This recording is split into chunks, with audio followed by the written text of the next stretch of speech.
King Kohli एक पनौती है, ये मेरा कहना नहीं है बल्कि ये कहना है आरसीबी के हैटर्स का, क्योंकि वो मानते हैं कि आरसीबी अभी तक खिताब इसलिए नहीं जीत पाई है क्योंकि किंग कोहली उसमें पनौती का काम करते हैं और जब तक किंग कोहली आरसीबी के साथ रहेंगे तब तक वो खिताब कभी भी जीत नहीं पाएंगे। लेकिन क्या ये कहना सही है? तो आज के वीडियो में हम यही देखेंगे कि विराट कोहली ने आरसीबी के लिए सच में कोई करिश्मा किया है या सच में एक पनौती है। नमस्कार दोस्तों, आप देख रहे हैं अर्जुन शर्मा के स्पेशल एपिसोड, कहानी विराट कोहली के पनौती बनने की। विराट कोहली ने इंटरनेशनल क्रिकेट और आईपीएल में इतना कुछ किया है और इतने सारे रिकॉर्ड बनाए हैं कि जिसके बारे में अभी चर्चा की जाए तो घंटों बीत जाएंगे, लेकिन फिर भी उसकी पूरी व्याख्या नहीं हो पाएगी और उसका पूरा एक्सप्लेन कोई कर भी नहीं सकता है। हाँ, मगर इतना जरूर जानता हूँ कि वर्ल्ड में मेसी और रोनाल्डो को यदि कोई टक्कर दे सकता है तो वो है विराट कोहली। वैसे तो क्रिकेट लाखों खिलाड़ी खेलते हैं, लेकिन जब भी पॉपुलैरिटी की बात आती है तो उसमें विराट कोहली बाकियों से बहुत आगे निकल जाते हैं। लेकिन इतने पॉपुलैरिटी के बाद भी उनके लॉयल्टी में कोई भी कमी नहीं आई है, क्योंकि आईपीएल के कई फ्रेंचाइजी ने उनको अपने टीम में शामिल करने के लिए करोड़ों की बोली लगाई और भी न जाने कितने ही दांव पे जजमाए, लेकिन फिर भी वो किसी अन्य टीम में नहीं गए। यही नहीं, उन्होंने अपने इंटरव्यू में ये तक कह दिया है कि जब तक वो आईपीएल खेलेगा तब तक आरसीबी के लिए ही खेलेगा, वरना आईपीएल नहीं खेलेगा।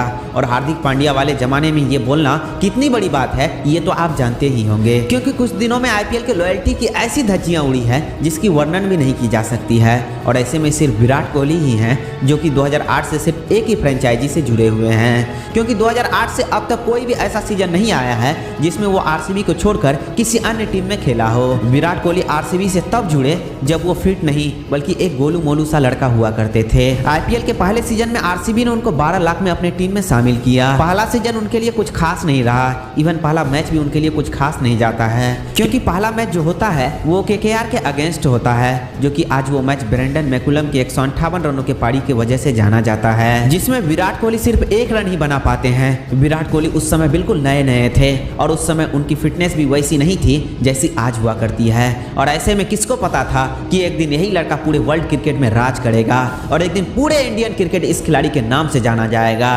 किंग कोहली ने अपने पहले मैच में सिर्फ एक रन बनाए, जिसमें अशोक डिंडा ने उसको बोल्ड कर दिया और किसी को पता नहीं था कि आने वाले समय में ये क्या होने वाला था। आईपीएल 2008 से लेकर आईपीएल 2023 तक उनके हजारों किस्से हैं जो कि मैं आपको आसानी से सुना सकता हूं, पर फिर भी आज ज्यादातर लोगों को उनका 2016 सीजन ही याद होगा, क्योंकि किंग कोहली ने उस सीजन में 973 रन बनाए थे। 16 मैचेस में 81 की औसत और 152 के स्ट्राइक रेट की वजह से वो पूरी टूर्नामेंट में छाए रहे थे। और यही वो सीजन थी जब आरसीबी फाइनल में भी पहुंची थी और वो एक बहुत ही स्ट्रॉन्ग टीम हुआ करती थी। आप लोग इतना तो जरूर जानते होंगे कि विराट कोहली ने उस सीजन में 973 रन बनाए थे, लेकिन सिर्फ यही उसका कारनामा नहीं था, बल्कि उनका कारनामा ये था कि उनके हाथ में चोट लगी हुई थी और कई टाके भी लगी हुई थी, लेकिन फिर भी वो आरसीबी के लिए मैदान में उतरे थे और अपने टीम के लिए एक योद्धा की तरह लड़े थे। तो चलिए हम उस सीजन की थोड़ी हाईलाइट को देखते हैं और फिर बात करते हैं कि क्या हुआ था और कैसे हुआ था और विराट कोहली ने कैसे उस दिन सबको अचंभित कर दिया था। आरसीबी का 2016 सीजन शुरू होता है और पहले मैच में आरसीबी एसआरएच के खिलाफ जीत दर्ज कर लेती है, लेकिन दूसरे और तीसरे मैच को वो हार जाते हैं, पर चौथे मैच में पुणे के खिलाफ वो फिर से जीत दर्ज कर लेते हैं, लेकिन फिर से उनको लगातार हार झेलनी पड़ती है, लेकिन फिर से वो बाउंस बैक करते हैं और लगातार कई मैच जीत जाते हैं। उस टाइम हर एक टीम को खेलने थे 14 मैचेस और अभी तक आरसीबी 10 मैच खेल चुकी थी, जिसमें 6 मैच हारे हुए होते हैं तो 4 मैचों में जीत मिलती है। यानी अब यहाँ से यह तय हो जाती है कि आरसीबी के अगले जितने भी मैच हैं उन सब में उनको जीत दर्ज करनी होगी, वरना वो टूर्नामेंट से बाहर हो जाएंगे। आरसीबी चूंकि 2008 से हारती भी चली आ रही थी, तो ऐसे में हमेशा से यही ब्लेम किया जाता था कि विराट कोहली की वजह से ये आरसीबी ट्रॉफी नहीं जीत पाती है।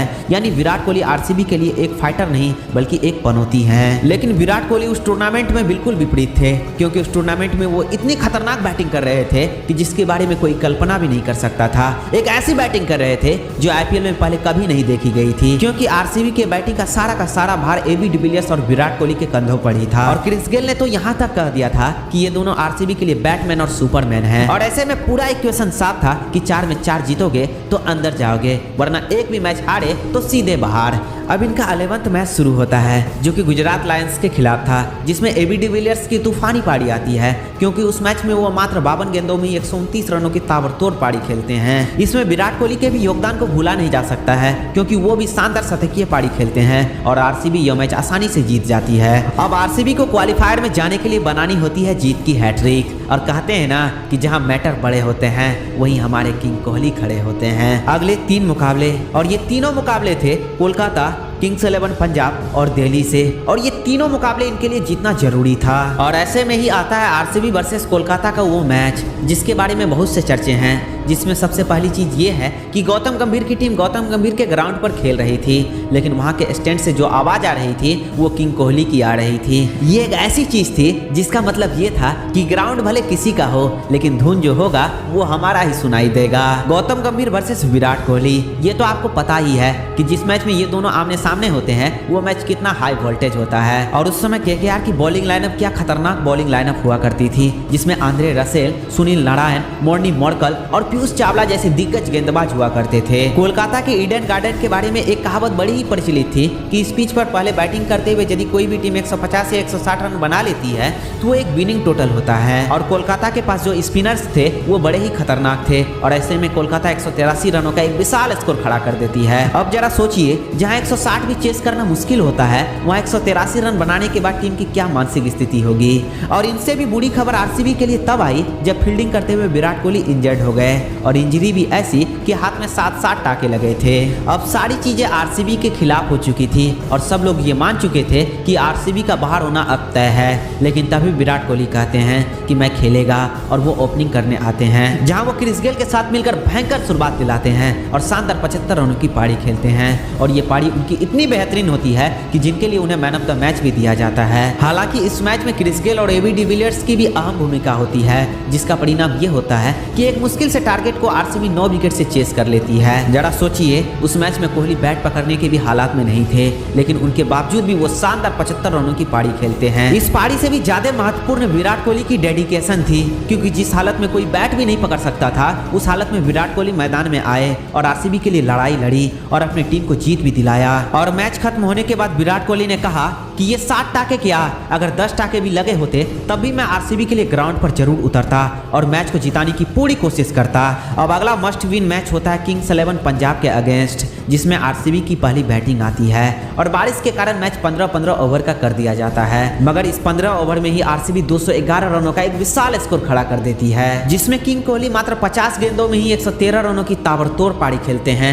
मतलब इस टूर्नामेंट में वो एक और सेंचुरी जड़ देते हैं, वो भी 226 के स्ट्राइक रेट के साथ। और उसी का परिणाम था कि आरसीबी यह मैच 82 रनों से जीत जाती है। अब इनका अगला मैच यानी लास्ट लीग मैच दिल्ली के खिलाफ होने वाला था और इनको भी जीतना हर हाल में जरूरी था। अब मैच शुरू होता है जिसमें दिल्ली पहले बैटिंग करते हुए 138 रन बनाते हैं। ये स्कोर देखने में तो काफी छोटा लगता है, लेकिन आरसीबी की शुरुआत बहुत ही खराब होती है, क्योंकि क्रिस गेल 1 रन बनाते हैं तो डिविलियर्स मात्र 6 रन बनाकर ही पवेलियन लौट जाते हैं। अब पूरा का पूरा जिम्मा किंग कोहली पर आ जाता है और एक बार फिर से वही कहावत सही होती है कि जहां मैटर बड़े होते हैं वही हमारे किंग कोहली खड़े होते हैं। और एक बार फिर से वो शानदार 54 रनों की पारी खेलते हैं और आरसीबी अब क्वालिफायर में होता है। जरा सोचिए, एक ऐसा खिलाड़ी जो हाथ के दर्द से जूझ रहा था, जिसके हाथ में टाके लगे हुए थे और खून बह रहा था और हाथ से बल्ला पकड़ा नहीं जा रहा था, और ऐसे में वो 3 इनिंग्स और उन तीनों ही इनिंग्स में लाजवाब बैटिंग करते हैं, क्योंकि एक में 75 तो दूसरे में सेंचुरी और वहीं तीसरे में शानदार 54 रनों की पारी खेलते हैं। उसके बाद आरसीबी क्वालिफायर भी जीत जाती है और आरसीबी अब फाइनल में होती है और फाइनल का मुकाबला जो होता है वो एसआरएच और आरसीबी के बीच खेला जाता है, जिसमें एसआरएच 200 प्लस स्कोर करती है। लेकिन इतने बड़े स्कोर होने के बावजूद भी आरसीबी इनका पीछा बहुत ही बखूबी से करते हैं, क्योंकि उसमें विराट कोहली और क्रिस गेल दोनों ही शानदार अर्धशतक जड़ देते हैं और इन दोनों के शानदार बल्लेबाजी की वजह से ही एक समय तो ऐसा लग रहा था कि आरसीबी यह मैच मानो आसानी से जीत जाएगी, लेकिन ऐसा नहीं होता है, क्योंकि इन दोनों के आउट होते ही पूरी आरसीबी टीम ताश के पत्तों की तरह बिखर जाती है और आरसीबी एक जीती हुई मैच 8 रनों से हार जाती है। आरसीबी हारती है ये बात ज्यादा हैरान नहीं करती है, बल्कि ये बात हैरान करती है कि अपने जी जान की बाजी लगा देने के बावजूद भी लोग विराट कोहली को पनौती कहकर पुकारने लगते हैं, क्योंकि आरसीबी हेटर्स का ये कहना होता है कि विराट कोहली पनौती थे इसलिए आरसीबी फाइनल हार गई। लेकिन क्या ये कहना सही है? क्योंकि जिस खिलाड़ी ने इंजर्ड होने के बावजूद भी 3 नॉकआउट मैच खेले और उन तीनों में ही मैन ऑफ द मैच बने और फाइनल में भी शानदार 54 रनों की पारी खेली, उस खिलाड़ी पर यह लांछन लगाना कहां से सही है? किंग कोहली इस पूरे टूर्नामेंट में इवन फाइनल तक में भी लाजवाब क्रिकेट खेलते हैं, मगर अनफॉर्चुनेटली आरसीबी वो कप नहीं जीत पाती है। तो ऐसे में आपको क्या लगता है, जहां ऐसी सिचुएशन हो कि 3 लगातार नॉकआउट मैच खेलने हो और उन तीनों ही मैच में आपके हाथ में चोट लगी हो और उसके बावजूद भी आप उन तीनों ही मैच में मैन ऑफ द मैच बनते हो, जिसमें आपकी साहस अकल्पनीय और अविश्वसनीय होता है, लेकिन इनके बावजूद भी आपको कोई पनौती कहे तो आपको कैसा लगेगा? और यदि आपने यहाँ तक पूरी वीडियो देखी है और क्रिकेट को यदि सच्चे दिल से मानते हैं तो आप विराट कोहली को पनौती कभी नहीं कहेंगे, क्योंकि विराट कोहली पनौती नहीं बल्कि एक फाइटर हैं जो कि हर हाल में लड़ना जानते हैं और चाहे उसके लिए जो भी चुकाना पड़े। वैसे दोस्तों, आपके हिसाब से विराट कोहली एक पनौती हैं या एक फाइटर हैं? कमेंट बॉक्स में ये जरूर लिखें। तब तक के लिए टेक केयर एंड बाय। फिर मिलते हैं नेक्स्ट वीडियो में।